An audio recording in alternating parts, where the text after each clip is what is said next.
সম্পদ ওই আল্লাহ সম্পদ আল্লাহ নিয়ে গেছে, যে আল্লাহর মাল ওই আল্লাহর মাল আল্লাহ নিয়ে গেছে, সুতরাং আমার কোনো আফসোস নাই। এলাকার লোকদেরকে উস্কায়া দিল, রাগায়া দিল।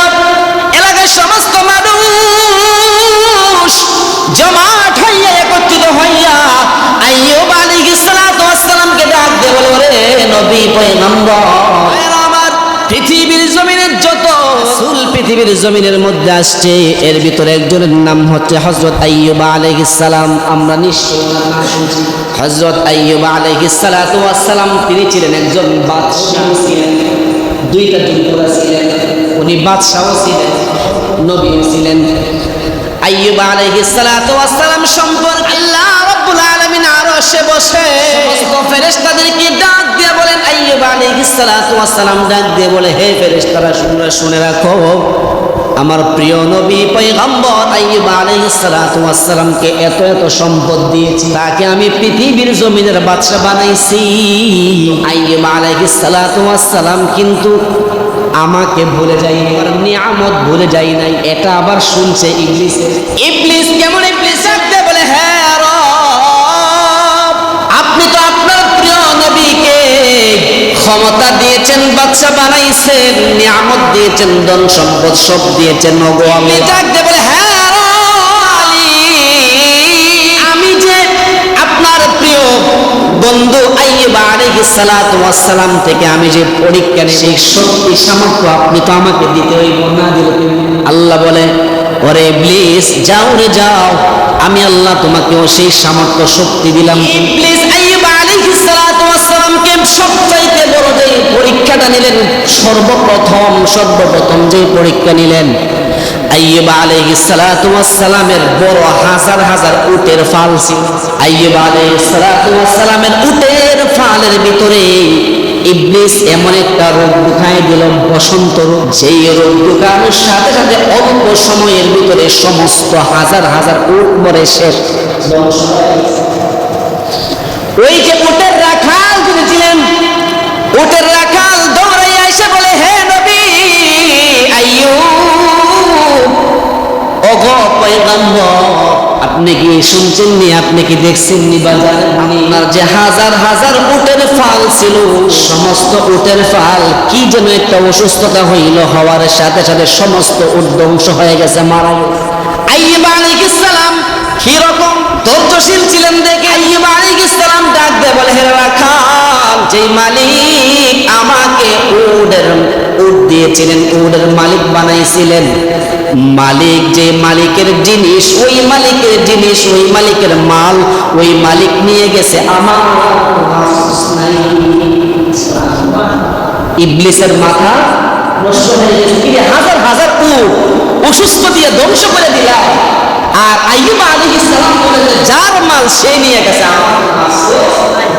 ইবলিসের মাথা আরো গরম হয়ে গেছে। এই জন্যই আল্লাহ বলেন, ইয়া আইয়ুহাল্লাযীনা আমানু তাকুল্লাহা ওয়া কুনু মা'আস সাদিকিন। আল্লাহ রাব্বুল আলামিন বলেন, হে দুনিয়ার মানুষ, ইত্তাকুল্লাহ, আল্লাহকে ভয় করো, ওয়া কুনু মা'আস সাদিকিন, তোমরা সত্যবাদীদের অন্তর্ভুক্ত হয়ে যাও যদি আখিরাতে জান্নাত পেতে চাও। এরপরে হামলা চালাইল। আইয়ুব আলাইহিস সালাতু ওয়াস সালামের যে ছাগল ভেড়া ছিল, ছাগল ভেড়ার বড় পাল ছিল, হাজার হাজার ছাগল ভেড়া ছিল, ওইগুলারও আবার সেই রকম একটা ভাইরাস নামক রোগ দিয়া, বসন্ত রোগ দিয়া সমস্ত গুলা ধ্বংস করে দিয়েছে, মেরে ফেলছে। ছাগলের রাখাল, ভেড়ার রাখাল আইসা বলে, ওগো পয়গম্বর, আপনি কি জানেননি আপনার সমস্ত ছাগল, সমস্ত বেড়া আজকে দিনের ভিতরে কেমন একটা রোগ হইল, সবগুলা ধ্বংস হয়ে গেছে। আইয়ুব আলাইহিস সালাম আবার আগের মতো ডাক দেয়া বলে, এর রাখাল, আমার কোনো আফসোস নাই, আমার কোনো অভিযোগ নাই রে, যে আল্লাহর সম্পদ ওই আল্লাহ সম্পদ আল্লাহ নিয়ে গেছে, যে আল্লাহর মাল ওই আল্লাহর মাল আল্লাহ নিয়ে গেছে, সুতরাং আমার কোনো আফসোস নাই। এখন কি করব? আইয়ুব আলাইহিস সালামের যে শস্য ছিল, ক্ষেত ছিল, ধান ক্ষেত, শস্য ক্ষেত, সরিষা ক্ষেত, যতগুলা ফল ফসলের ক্ষেত ছিল, ইবলিসের প্ল্যান হচ্ছে এইবার যত খাবারের রিজিকের যত ফল আছে সব ধ্বংস করে দিই। ইবলিসে কিসে একটা জিনিস দিয়ে দিল, সমস্ত ফল ফসল মুহূর্তের ভিতরে ফুরে ছাই হয়ে গেল। আইয়ুব নবীর নিকট নিয়ে আসলো, ইয়া রাসূলুল্লাহ, ও নবী পয়গম্বর, আপনার সমস্ত ক্ষেতের ভিতরে যত প্রকার ফল ফলাদি ছিল সমস্ত কিছু আজকের ভিতরে ফুরে ছাই হয়ে গেছে, ধ্বংস হয়ে গেছে।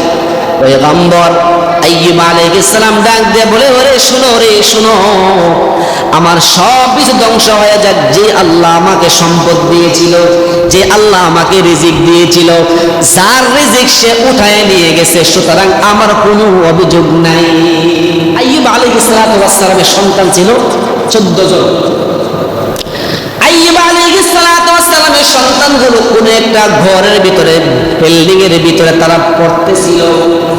আইয়ুব আলাইহিস সালামের সমস্ত সন্তানগুলো যখন সন্ধ্যাবেলা সকলে পড়তে বসলো, ইবলিস তখন সে কি করলো, যেই ঘরের বিল্ডিং এর ভিতরে ছিল ওই ঘরের বিল্ডিং এর একটা পাশ দিয়া দেয়াল ধাক্কা দিয়া সমস্ত 14 জন সন্তানকে মুহূর্তের ভিতরেই তারা হত্যা করে ফেললো। আইয়ুব আলাইহিস সালামের নিকট খবর যায়, গো নবী পয়গম্বর, আপনার নিকট এমন একটা নিয়ম আসছে? বলে হ্যাঁ, কি? বলে ইয়া রাসূলুল্লাহ, ও পয়গম্বর, আইয়ুব নবী জানেননি আপনার সন্তানগুলো 14 জন সন্তান একসাথে দেয়াল চাপা পড়েছে। আইয়ুব আলাইহিস সালাম ঠিক আগের মতো উত্তর দেয়, ওরে শুনো রে শুনো শুনো, যে আল্লাহ আমাকে সন্তান দিয়েছিলেন, যে আল্লাহ আমাকে সন্তানের মতো নিয়ামত দিয়েছিলেন, ওই সন্তান নিয়ামত আল্লাহ নিয়ে গেছে, সুতরাং আমার কোনো অভিযোগ নাই, আমি আল্লাহর প্রতি আমার কোনো আপত্তি মিনতি নাই, কোনো আফসোস নাই। সন্তানগুলো 14 জন সন্তান আল্লাহ নিয়ে গেছে। এইবার আইয়ুব আলাইহিস সালামকে 4টি পরীক্ষা নিছে, সবগুলোতে ফার্স্ট ডিভিশনে ফার্স্ট। এবার ইবলিস বলে, আইয়ুব, এবার আমি তোমার নিজের জানের উপর আঘাত দেব, এবার দেখা যাবে তুমি কেমন। আইয়ুব আলাইহিস সালামের শরীরের মধ্যে ইবলিস এমন একটা ফু দিয়ে দিল, ফু দেওয়ার সাথে সাথে এমন একটা রোগ হয়ে গেল, যে রোগের তাফসীরের ভিতরে ব্যাখ্যায় লেখা হয়, যে রোগের নাম হচ্ছে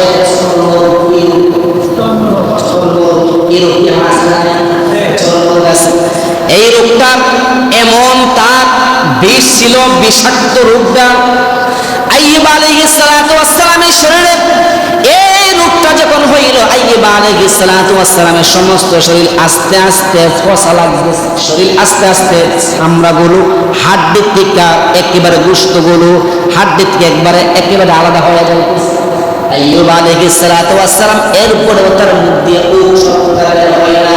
এত বড় আল্লাহ রাব্বুল আলামিন তার পক্ষ থেকে এত বড় পরীক্ষা নিচ্ছেন, এরপরেও কখনো বলে নাই, মাওলা, ওগো মালিক, তুমি আমার সবকিছুই নিয়ে নিলা, সবকিছুই তুমি ধ্বংস বানায় দিলা, ধ্বংস করে দিলা।